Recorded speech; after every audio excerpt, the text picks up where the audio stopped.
selamat pagi, siang, dan malam dimanapun kalian berada. So, sebelum memulai video, kami akan memperkenalkan diri dulu. Nama saya Johan Arya Muktiar Diaksa dengan NIM 235314187. Saya Yazkil Yobisadewa dengan NIM akhir 194. Kami akan menjelaskan mengenai program database menggunakan SQL dan NetBeans.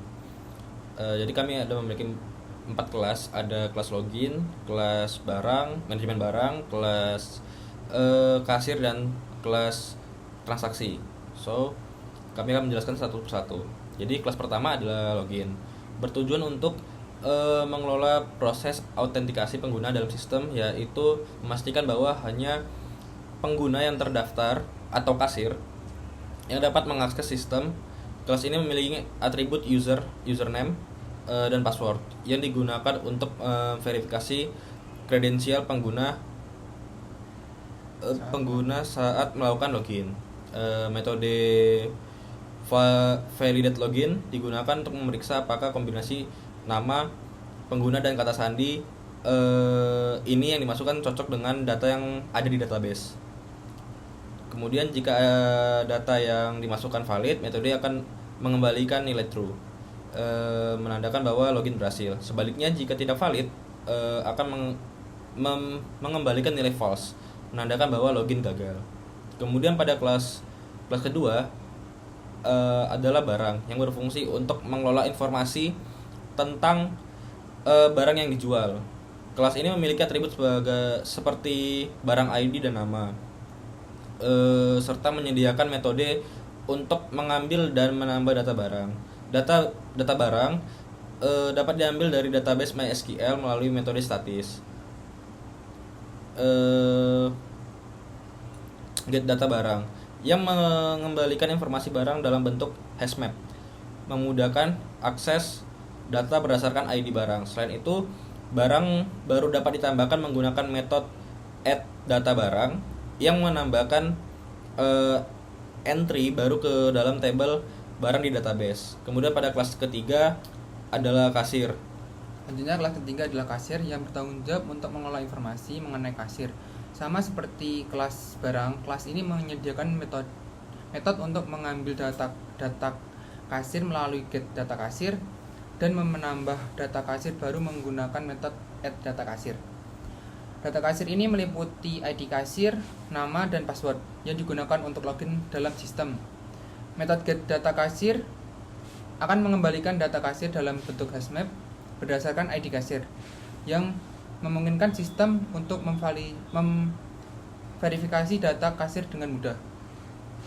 Selanjutnya, kelas keempat atau kelas terakhir yaitu transaksi masuk, yang mengelola informasi tentang transaksi barang yang terjadi, termasuk data transaksi, ID, kasir yang melakukan transaksi, barang yang dijual, jumlah harga, dan tanggal transaksi. Kelas ini juga menyediakan metode untuk mengambil data transaksi dalam get data transaksi masuk dan menambahkan transaksi baru ke dalam database. Dengan add data transaksi masuk, metode ini memungkinkan pencatatan transaksi yang detail dan dapat dipantau untuk keperluan analisis lebih lanjut.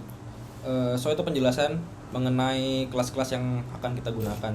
Kemudian kita akan mulai mengimplementasikan menggunakan program GUI.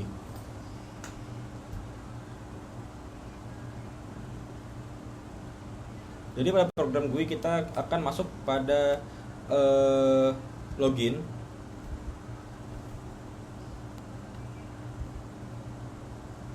Kemudian kita akan memasukkan username dan password kita.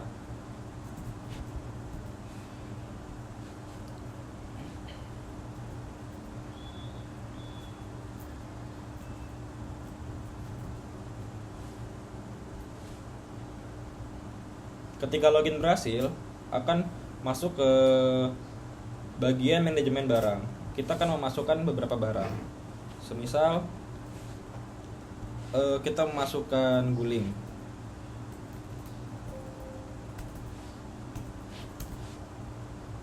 Kita akan menambahkan, ketika berhasil kita juga menambahkan lagi sampai beberapa barang. dengan nama bantal.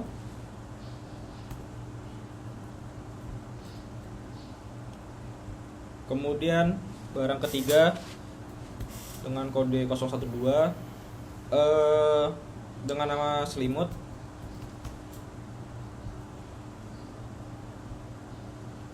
Dan terakhir kita masukkan barang yang berupa sarung.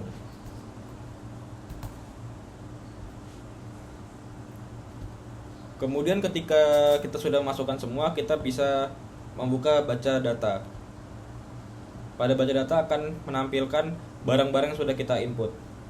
Seperti ini. Selanjutnya pada kelas kasir.